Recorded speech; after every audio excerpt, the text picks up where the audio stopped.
السلام علیکم ملګرو. څوک چې د سحر د مونځ نه پس دا کلمه وایي که نه نو هغه ته به دا څلور پیدې میلاویږي. ملګرو اولنۍ پیدا پکې دا ده چې هغه ته به پاگلپن بیماري نه لګي. که څه قسمه د سر بیماري وي یا په سر باندې درد وي، نیمسری وي او نوره څه قسمه بیماري وي، پاگلپن وي، نو هغه به تاسو ته چېرته هم نه لګي. اولنۍ خبره پکې دا ده.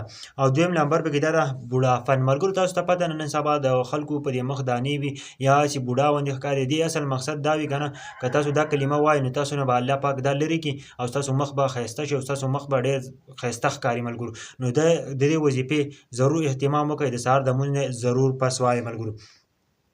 او دریم نمبر دی اندافن. که چا په سترګو کې مسئله نن سبا که تاسو سوچ وکړئ نو هر سړي ته د سترګو الرجي وي او چشمې په سترګو کوي که نه، که چشمې نه وي نو اکثر نظر یې کمیږي او یو داسې چشمې ورله جوړوي. که تاسو هم غواړئ که نه چې زمونږ نظر دې په خپل ځای وای نو دې کلمې ضرور خیال وساتئ، د سهار مانځه نه پس وایئ ملګرو.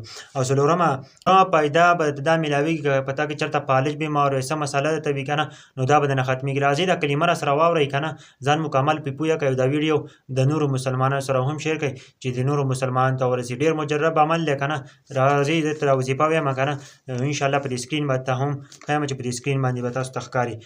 ملګرو سبحان الله العظیم وبحمده ولا حول ولا قوته. که دا کلمه تاسو وایئ 3 پیره د سهار د مونځ نه نو تاسو نه به دغه بیمارۍ به تاسو ته چېرته هم نه لګي. سبحان الله العظیم وبحمده ولا حول ولا قوته الا بالله. دا 3 پیره د سهار د مونځ نه پس وایئ.